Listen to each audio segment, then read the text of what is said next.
जहां कॉरपोरेट जिहाद इसके माध्यम से हमारे हिंदू बहनों का धर्मांतर करने का बहुत बड़ा षड्यंत्र ये नासिक की एक एमएनसी कंपनी में उसके ऊपर कार्रवाई शुरू की है।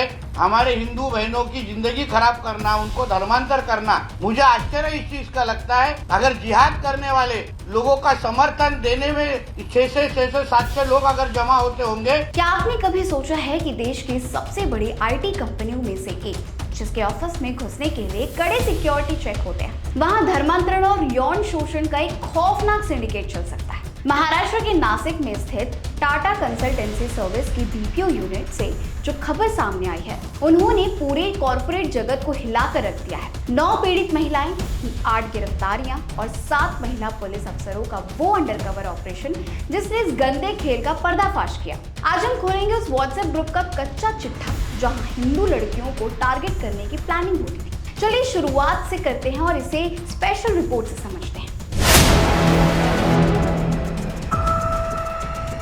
जी हाँ, नमस्ते नमस्कार, मैं हूं विधि सिंह और आप देख रहे हैं फोपियम महाराष्ट्र। ये कहानी शुरू होती है 26 मार्च को, जब एक बहादुर युवती ने हिम्मत जुटाकर देवलाली पुलिस स्टेशन में शिकायत दर्ज करवाई और ये मामला 2022 से अब तक चलता आ रहा था, जहां पर 2026 में इसका पर्दाफाश हुआ।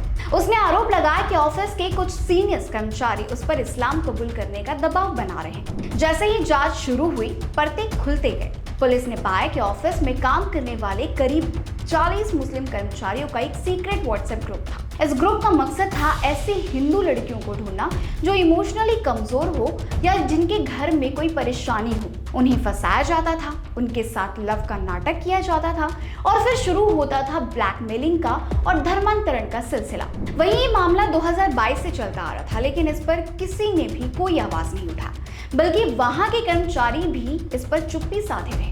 यहाँ तक कि महिलाओं ने भी नहीं कहा। क्यों? क्योंकि उन्हें सैलरी मिलती थी अच्छी खासी।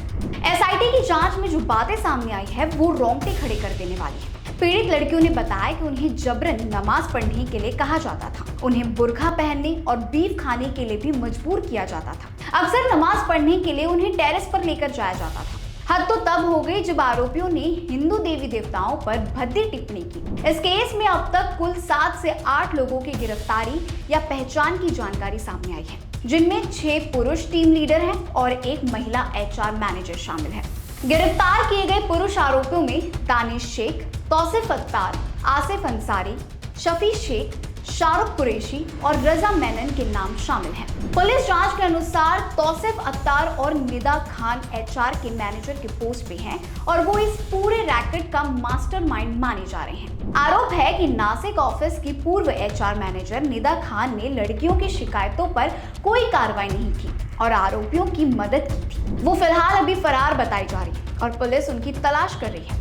नासिक पुलिस की 7 महिला अधिकारियों ने करीब 40 दिनों तक कंपनी में कर्मचारी बनकर अंडरकवर काम किया ताकि सबूत जुटाया जा सके और आरोपियों को पकड़ा जा सके।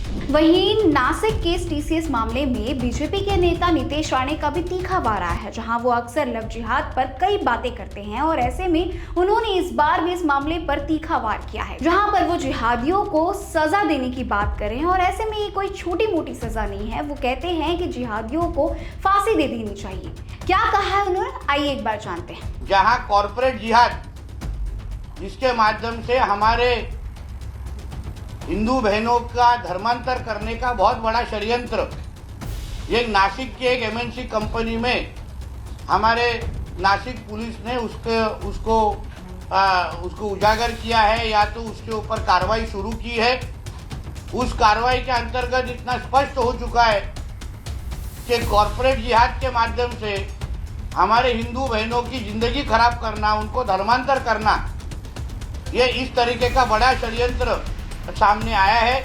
उसके लिए मैं राज्य के मुख्यमंत्री जी का तहे दिल से धन्यवाद दूंगा कि उन्होंने इस तरीके की कार्रवाई करने की आदेश दिए है। मगर उसके साथ ही मुझे ऐसी भी मालूमात आई है कि जब भी वो 5 या 6 जिहादियों को जब भी कोर्ट में लेके जाया गया, तभी उनके सपोर्ट के में 600 या 700 मुस्लिम समाज के लोग वहां पे साथ में आए और उनको सपोर्ट वहां देने के लिए वो लोग खड़े रहे।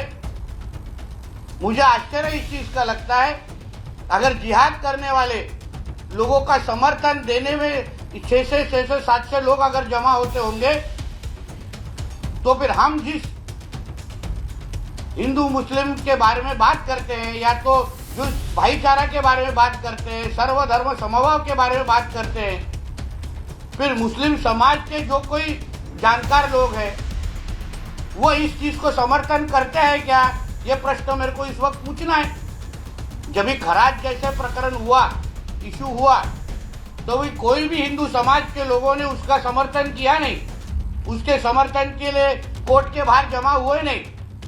फिर जिहाद करने वाले लोग जो है उनके समर्थन में मुस्लिम समाज के लोग कैसे उतर सकते हैं, ये प्रश्न मुझे पूछना है। उसके साथ कहाँ गए फिर वो अब्बू आजमी जी, कहाँ गए मुमरा के जितुद्दीन, कहाँ गए वो अमीन पटेल, कहाँ गए वो असलम शेख, जिनको हमेशा लगता है कि हिंदू मुसलमान नहीं होना चाहिए, सर्वधर्म भाव समभाव होना चाहिए, गंगा जमुना तहजीब होनी चाहिए। फिर कहाँ गए वो लोग अभी? जो नियम आपको खराज के वक्त लगाते हैं, जिसको सजा मिलनी ही चाहिए, हम तो बोलते उसको फांसी दे दो, जिसके लिए हमारे मुख्यमंत्री जी और हमारी सरकार कड़क से कड़क कार्रवाई कर रही है। वहीं इस पर पॉलिटिशियंस का भी रिएक्शन आया है, जहां पर शिवसेना यूबीटी के नेता अंबादास दानवे ने कहा, जो कि विधान परिषद में सवाल उठाते हैं एज अ विपक्ष के नेता के तौर पे। टीसीएस के नासिक मामले पर उन्होंने अपनी कड़ी प्रतिक्रिया दी। उन्होंने इन आरोपों को चौंकाने वाला बताया, जिनमें कर्मचारियों के साथ मानसिक उत्पीड़न और जबरदस्ती की बातें सामने आई। दानवे ने कहा कि एक प्रतिष्ठित कॉर्पोरेट कंपनी में यौन उत्पीड़न और धार्मिक रीति रिवाजों के लिए मजबूर करने जैसे आरोप लगाना बेहद गंभीर है। उन्होंने सवाल उठाया कि इतनी बड़ी घटना होने तक स्थानीय प्रशासन और कंपनी को मैनेजमेंट क्या कर रही थी।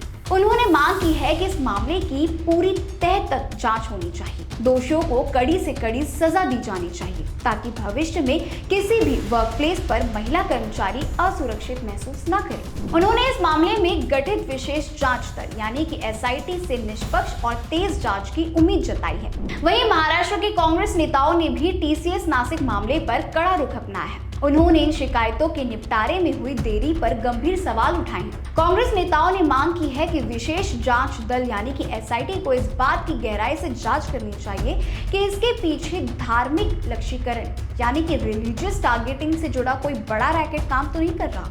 उन्होंने सवाल उठाया कि जब कर्मचारी लंबे समय से प्रताड़ना की शिकायत कर रहे थे तो कंपनी प्रतिबंध और स्थानीय प्रशासन ने इसे नजरअंदाज क्यों किया। पार्टी ने कार्यस्थल पर महिलाओं की सुरक्षा सुनिश्चित करने के लिए कड़े कानून लागू करने के और दोषियों को बिना किसी राजनीतिक संरक्षण के सजा देने की मांग की है।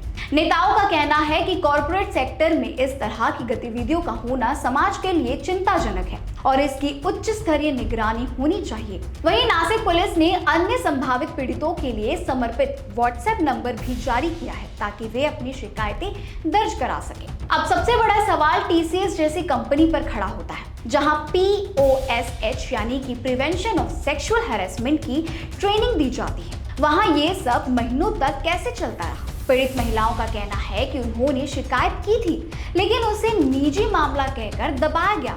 वहीं टाटा सेंस के चेयरमैन एन चंद्रशेखर ने इन आरोपों को अत्यधिक चिंताजनक और पीड़ादायक बताया है। उन्होंने पुष्टि की है कि कंपनी के भीतर एक गहन जांच चल रही है। हालांकि देखा जाए अब टीसीएस ने साफ किया है कि उनकी जीरो टॉलरेंस पॉलिसी है और सभी आरोपियों को सस्पेंड कर दिया गया है। लेकिन क्या सिर्फ सस्पेंड काफी है? नासिक का ये केस एक चेतावनी है। ये हमें बताता है कि जिहाद और धर्मांतरण की ये आग अब सिर्फ गांवों या छोटे कस्बों तक नहीं सीमित है, बल्कि आपके आलिशान एसी दफ्तरों तक पहुंच चुकी है। पुलिस जांच कर रही है, एसआईटी सबूत जुटा रही है और उम्मीद है कि इन दरिंदों को ऐसी सजा मिलेगी जो एक मिसाल बनेगी। आप अपनी बेटियों और बहनों को इस मामले के बारे में जागरूक जरूर करें। इस पूरी घटना पर आपकी क्या राय है? क्या कॉर्पोरेट कंपनी को अपनी इंटरनल जांच और सख्त करनी चाहिए? हमें ये कमेंट सेक्शन में लिखकर जरूर बताइएगा।